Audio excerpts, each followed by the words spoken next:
स्वर सुधा मंच पर आप सभी का स्वागत है। आज सुनिए कालजयी रचनाकार मुंशी प्रेमचंद की कहानी सवा सेर गेहूं। मुंशी प्रेमचंद की प्रत्येक रचना भारतीय जनजीवन को प्रतिबिंबित करती है। वे हमारे साहित्य की अमूल्य धरोहर भी हैं। तो आइए आप भी उनकी इस कहानी को सुनकर आनंद उठाइए। किसी गांव में शंकर नाम का एक कुर्मी किसान रहता था। सीधा साधा गरीब आदमी था। अपने काम से काम, न किसी से लेने में न किसी के देने में। छक्का पंजा न जानता था। छल प्रपंच की उसे छूत भी न लगी थी। ठगे जाने की चिंता न थी। ठग विद्या न जानता था। भोजन मिला न मिला, चबेने पर काट दी। चबेना भी न मिला तो पानी पी लिया और राम का नाम लेकर सो रहा। किंतु जब कोई अतिथि द्वार पर आ जाता था तो उसे इस निवृत्ति मार्ग का त्याग करना पड़ता था।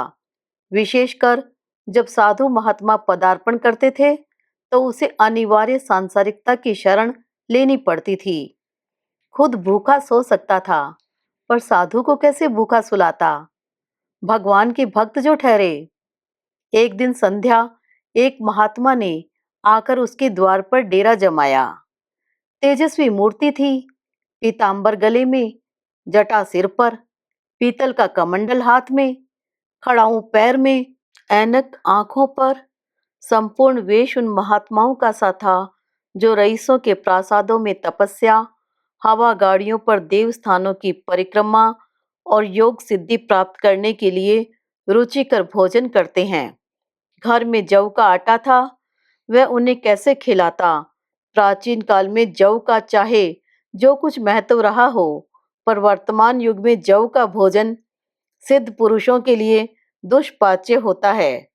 बड़ी चिंता हुई, महात्मा जी को क्या खिलाऊं? आखिर निश्चय किया कि कहीं से गेहूं का आटा उधार लाऊं, पर गांव भर में से गेहूं का आटा न मिला। गांव में सब मनुष्य ही मनुष्य थे, देवता एक भी न था। अतएव देवताओं को खाद्य पदार्थ कैसे मिलता? सौभाग्य से गांव के विप्र महाराज के यहाँ से थोड़े से मिल गए। उनसे सवा सेर गेहूं उधार लिया और स्त्री से कहा पीस दे। महात्मा ने भोजन किया, लंबी तान कर सोए। प्रातःकाल आशीर्वाद देकर अपनी राह ली। विप्र महाराज साल में 2 बार खलियानी लिया करते थे। शंकर ने दिल में कहा, सवा सेर गेहूं इन्हें क्या लौटाऊं? पंसेरी बदले ज्यादा खलियानी दे दूंगा। यह भी समझ जाएंगे, मैं भी समझ जाऊंगा।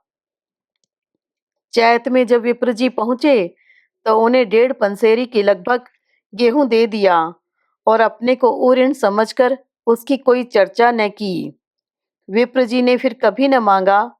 सरल शंकर को क्या मालूम था कि यह सवा सेर गेहूं चुकाने के लिए मुझे दूसरा जन्म लेना पड़ेगा।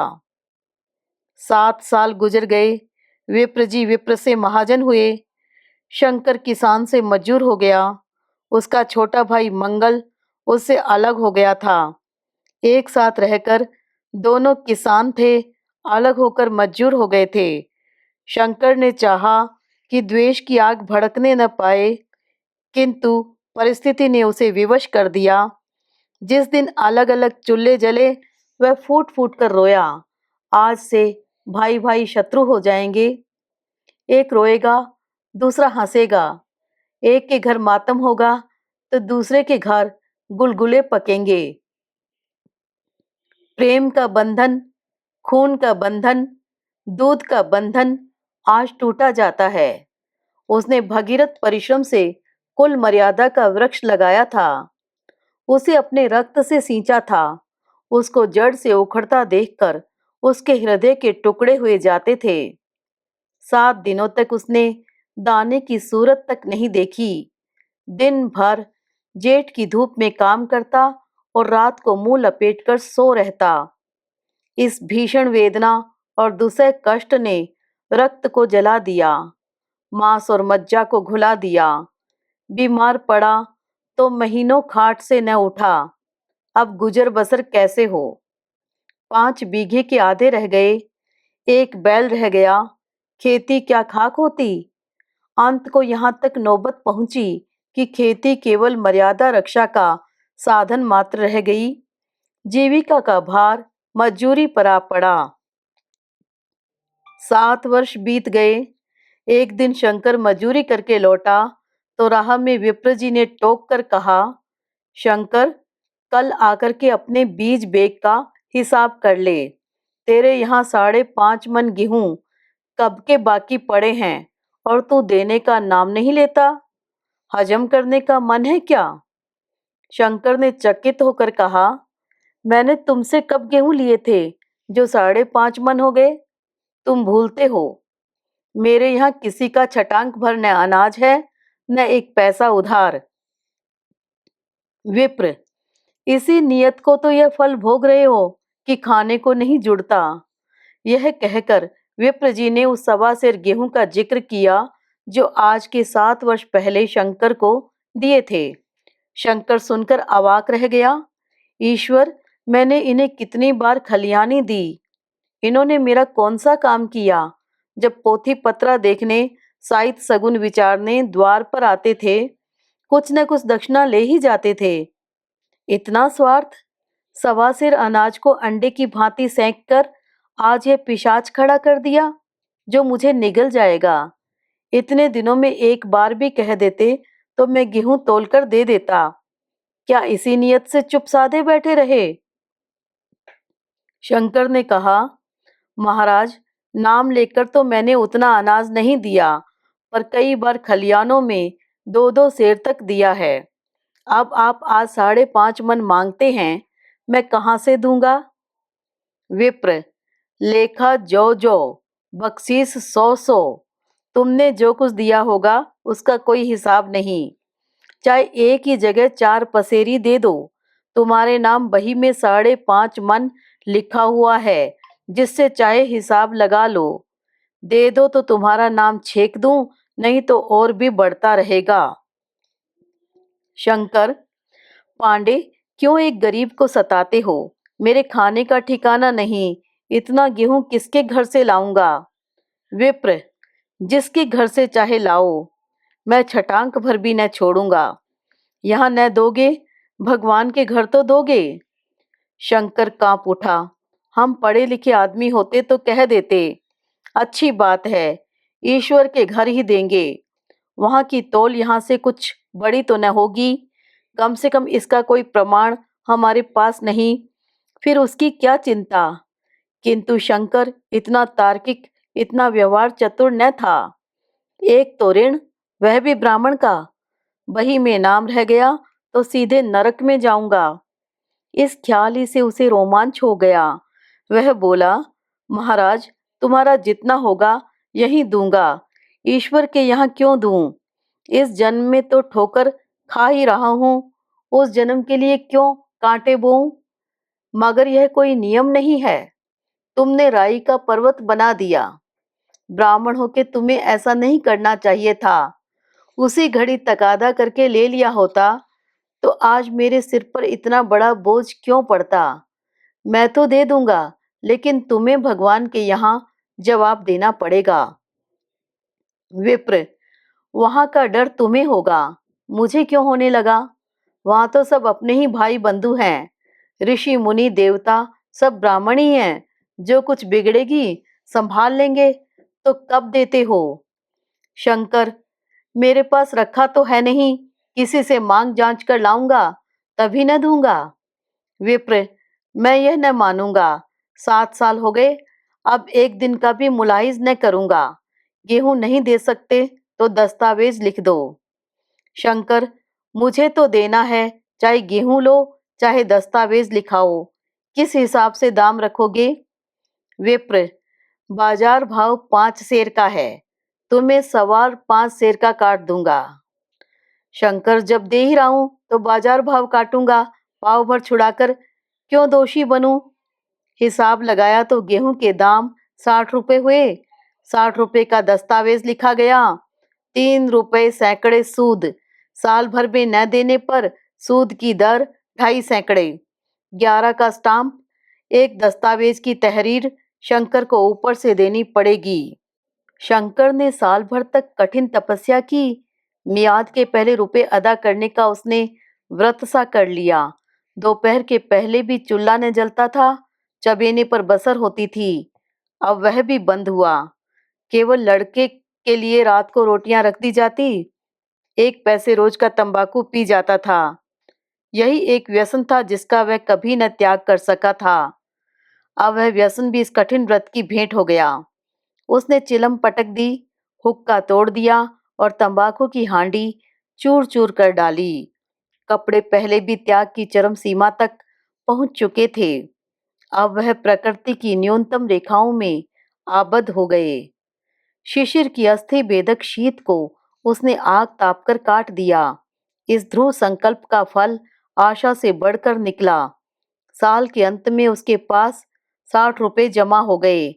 उसने समझा, पंडित जी को इतने रुपए दे दूंगा और कहूंगा, महाराज बाकी रुपए भी जल्दी ही आपके सामने हाजिर करूंगा। 15 रुपए की तो और बात है, क्या पंडित जी इतना भी न मानेंगे?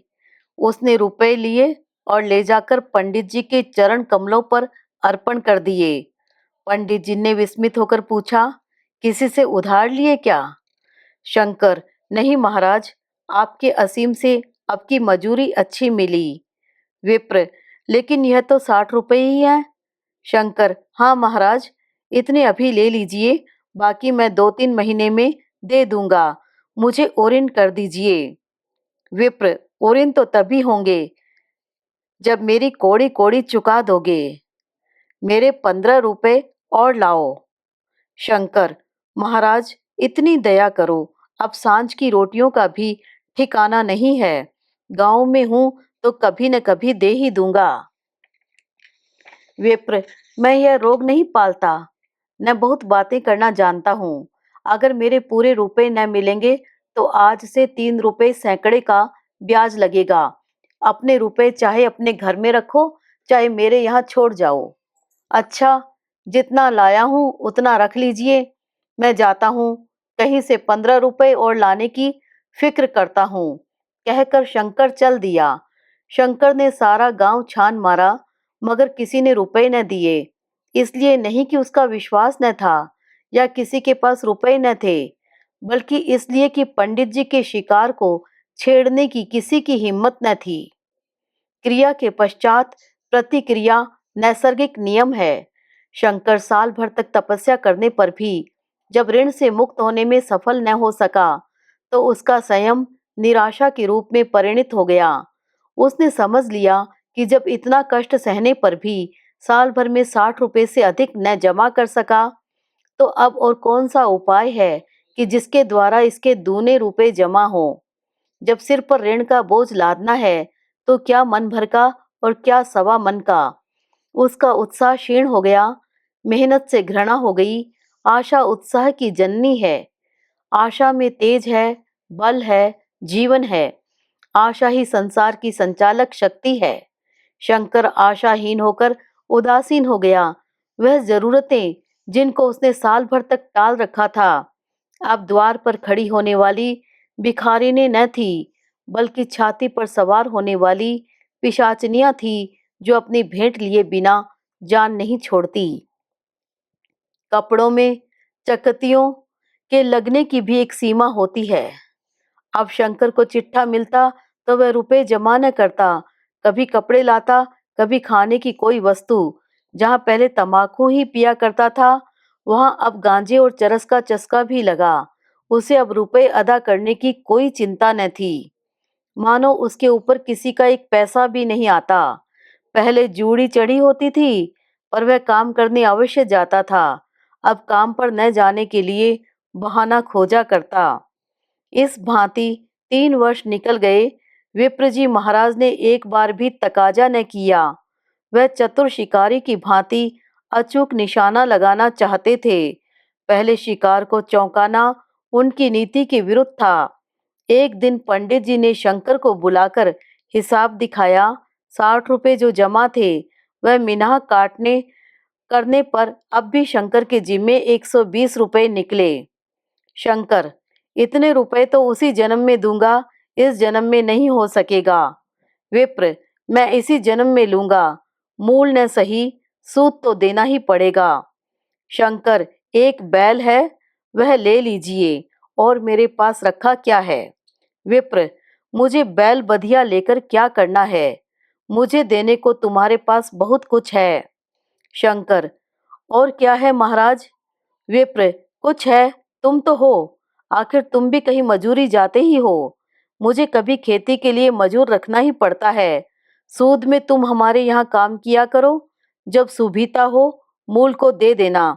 सच तो यूं है कि अब तुम किसी दूसरी जगह काम करने नहीं जा सकते, जब तक मेरे रुपए नहीं चुका दो। तुम्हारे पास कोई जायदाद नहीं है, इतनी बड़ी गठरी मैं किस एतबार पर छोड़ दूं?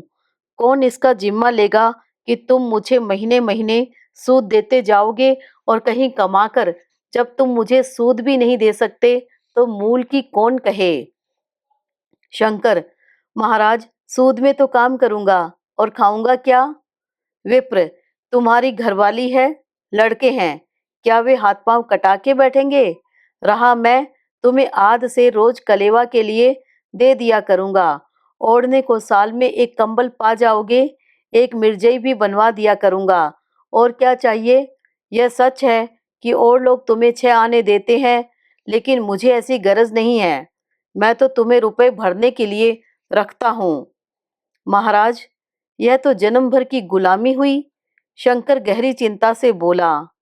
विप्र, गुलामी समझो चाहे मजदूरी समझो, मैं अपने रुपए भराए बिना तुमको कभी न छोड़ूंगा। तुम भागोगे तो तुम्हारा लड़का भरेगा। हाँ, जब कोई न रहेगा तब की बात दूसरी है। इस निर्णय की कहीं अपील न थी। मजदूर की जमानत कौन करता? कहीं शरण न थी, भागकर कहाँ जाता? दूसरे दिन से उसने विप्र जी के यहाँ काम करना शुरू कर दिया। 1.25 सेर गेहूं की बदौलत उम्र भर के लिए गुलामी की बेड़ी पैरों में डालनी पड़ी।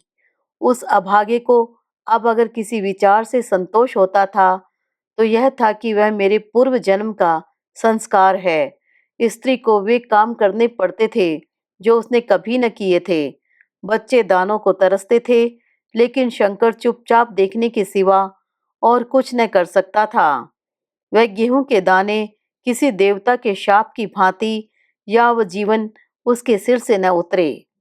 शंकर ने विप्र जी के यहाँ 20 वर्ष तक गुलामी करने के बाद इस दुस्सार संसार से प्रस्थान किया। 120 रुपए अभी तक उसके सिर पर सवार थे। पंडित जी ने उस गरीब को ईश्वर के दरबार में कष्ट देना उचित न समझा। वे इतने अन्यायी, इतने निर्दयी न थे। उसके जवान बेटे की गर्दन पकड़ी। आज तक वह विप्र जी के यहाँ काम करता है। उसका उद्धार कब होगा, होगा भी या नहीं, ईश्वर ही जाने। अभी आप सुन रहे थे कलम के जादूगर मुंशी प्रेमचंद की कहानी 1.25 सेर गेहूं। यह कहानी तत्कालीन समाज का यथार्थ चित्रण प्रस्तुत करती है। आशा है आपको यह कहानी पसंद आई होगी।